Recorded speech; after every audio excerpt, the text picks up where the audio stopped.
mental needs. So we just talked about physical needs. Our mental needs, look at what's on your plate. Look at the pile up of demands.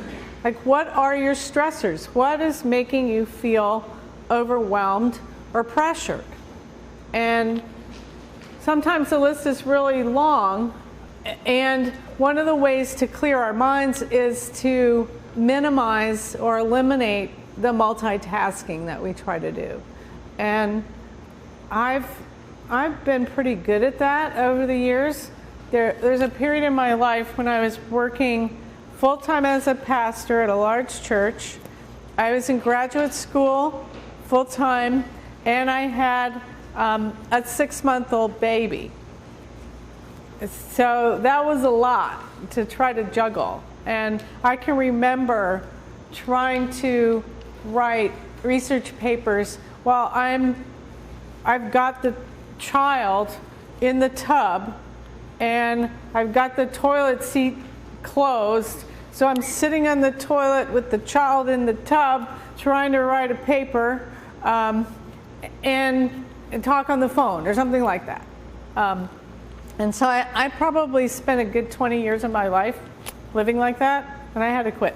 Well, the funny thing is they've done research on multitasking and find out that we really don't. What you're doing is your mind is bouncing quickly from one task to the other. You don't do any of them well. No, and that's exactly where I was going, Chris. I mean, it's sort of like we think that we're being so productive because we're doing all these things simultaneously, but you're right, the research shows that you really can't focus on more than one thing at a time. So you focus here, there, and then back, but you're not necessarily that productive. And it's stressful. So I don't know that we really believe that, but if we believed the research and we did this, this, and this, we'd probably be as productive and not as stressed. I think the stressful thing is that you don't always have control over setting that. I believe that you're more successful if you can do this, this, and then this. Mm-hmm. But you have a bombardment of people who are, that's the stressor. It is a stressor. And I also think that part of it's the culture that expects it. And I think the advent of so much technology, I observed this in the last 15 years, that I used to have an administrative assistant, but that person went away with the personal computer. So all of a sudden now, because I can do these tasks, I have to do them. And so I think that the job demands across the board for everybody increased because the technology is more efficient, but now I'm answering 100 emails a day. Where did that come from? That's a new thing in the last 15 years that didn't exist in my life before. And now it's kind of like, well, which one do I do first? And some of just kind of this multitasking that I learned to do was with work especially was check the email in the morning, check it in the evening, and prioritize what I'm going to deal with instead of feeling like just because it's there I need to deal with it. And all of a sudden your whole morning is gone because you're just kind of clicking through and trying to manage that and making phone calls to other people at noon because they're ready to go to lunch. So they're probably not going to talk to you too long because they are ready to go to lunch, or calling right before people are leaving in the afternoon. I mean, these are ways to minimize time eating strategies. But you're right, we live in a culture that expects us to multitask. And so learning to make priorities and think about how we can systemically address those kinds of systems that we're in. Because I think a lot of times in the workplace, we end up tolerating conditions that are really not healthy because we're personally suffering and we're not really having conversations about how we can improve workplace health and resiliency among workers. We're just all personally suffering one at a time and not having much conversation at a more systemic level about how we could be more effective. I mean, that is particularly true in the Keys, in our small churches and in our small agencies. A lot of times people are the sole person in the office. So if something goes wrong or there's something that's really difficult, there's no person to turn to in the next office or even anywhere in the facility to say, I need to talk to you, or did you hear that? Or so a lot of times people are suffering in their own little orbit, isolated orbit, where in a larger agency that maybe it's less true, maybe not, but down here we're isolated. Right, and that isolation increases the stress. And I don't really know how these organizations work. I know that in rural environments and other places there are these collaborative networks where folks who work in different kinds of agencies do have support groups and other kinds of connections to stay in touch, even if they're working in a different agency or a different kind of institution, so that the Lone Rangers have some kind of community. And I don't know if there are ways to begin to develop those sorts of connections. Maybe so, because it is very stressful to be the head of one particular project and nobody to lean on when there's a crisis. And yeah. Your Lone Ranger thing got me. At least the Lone Ranger had Tonto. Yeah. Sometimes we don't even have that. Tonto. I mean, down here, don't even have Tonto. So, one possibility is to begin to have conversations among yourselves about how you can provide support and backup. And I'm not sure what that would look like, but minimizing the isolation, and it's almost like an on-call kind of strategy, that there would be people, I'm just envisioning other arrangements I've known about, where there would be people who are on call for other people over a period of time, so that you have somebody that can be a backup when you have to run off and deal with an emergency. Can someone back you up? Can somebody fill in for you? And then everybody takes their turn. And I think more collaboration and less isolation helps manage the kind of work-related stress. And the same thing in the home. Connecting with other people who are caregivers who might be able to help share respite care. Because sometimes it can be costly to bring in a respite worker, and maybe people could share that some to get a little bit of a break and not feel like each individual has to figure this out by themselves. Yeah. When we came down last time, Physical Charities, one of the things we put together was a Google group for those people involved with that particular workshop. That's the kind of thing, that kind of technology can provide you all the opportunities to get together, share information, say, hey, will somebody, I need to talk to somebody right away about a problem. And you constantly can get this information back and forth. I think we don't use that technology as well as we should. We put it together, but not a lot of you all are using it. But it's a great way to stay connected in a certain fashion. You can't get hugs through Google. Pardon me? You can't get hugs. No, you can't. But you can say, okay, call me and we'll do a phone hug or something. Or can we get together next week? Or, there are ways to kind of share the information Sometimes I don't think we know how much we're hurting, and we need another person physically there who can wrap their arms around us and let us connect with our own community. Also, I would, but you don't have it sometimes.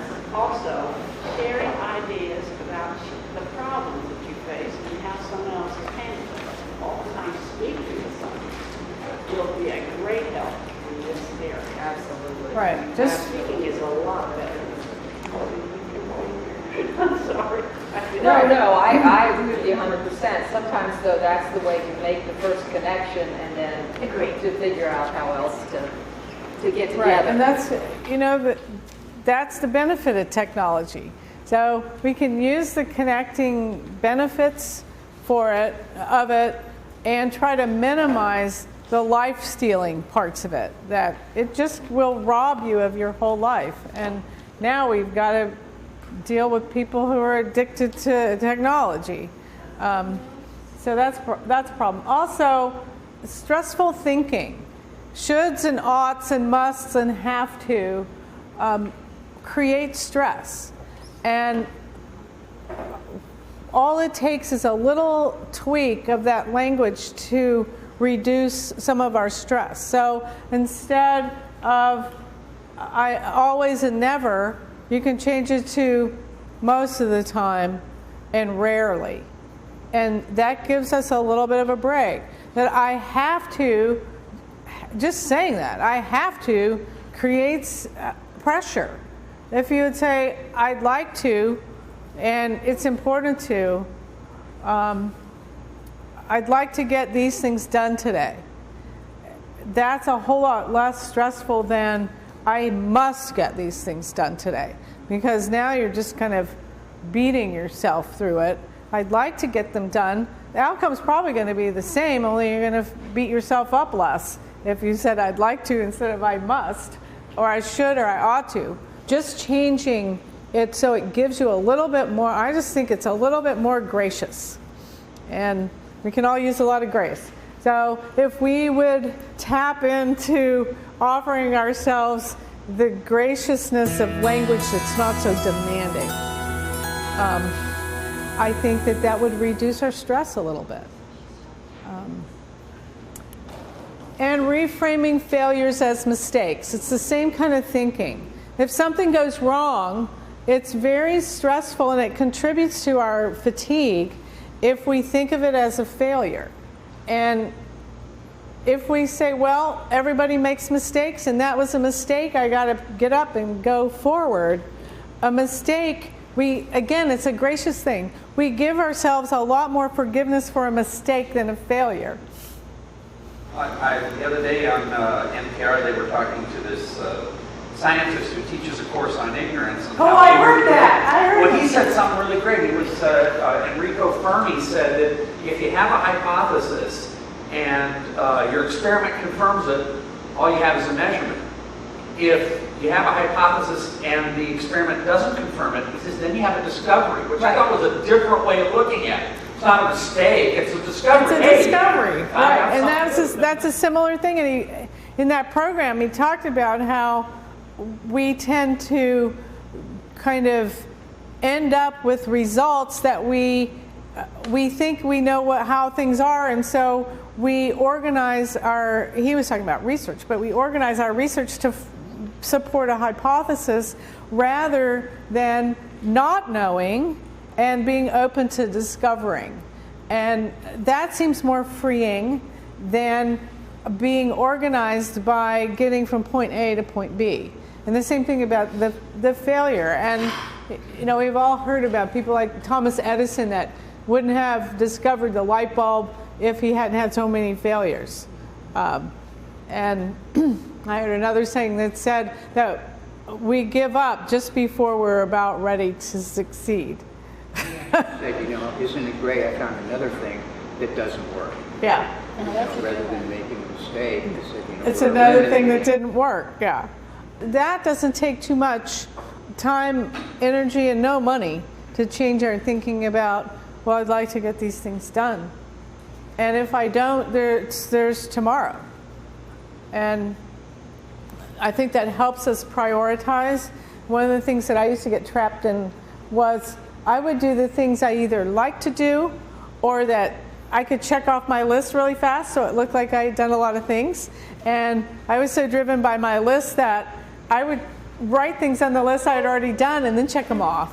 So, so that I would feel like I had really accomplished a lot. So I mean, that's how bad I used to be. I've really tried to heal myself from some of that.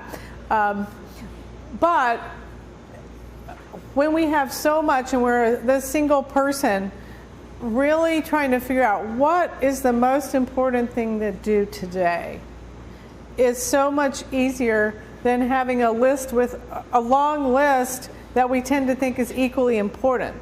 And so I got better at looking at my life and saying, okay, I really would like to get this done, and this is what I'm going to start on because this is my priority for today. And here's other things that I could do quickly, like very fast to send email, very fast to make phone call, very fast to buy milk.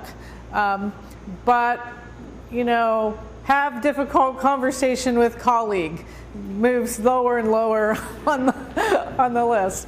So I think just working with our thinking. So notice the connection between thoughts, feelings, and behaviors. I like this graphic because it says that no matter where you start, you affect the other two. So if you start with how you're feeling, if you change or alter your feelings, it will impact your thoughts and your behaviors. If you change your behavior, it will affect your feelings and your thoughts. And I was just talking about thoughts. If you change your thoughts, it will impact your feelings and your behaviors. So I like that slide. A persistent thought is like a drop of dye in a bowl of water. It colors your perceptions of things. Okay? So really changing the way we think about things and the way we tell the stories that we tell ourselves, which is the perceptions piece of that model, really impacts how we are able to manage this fatigue.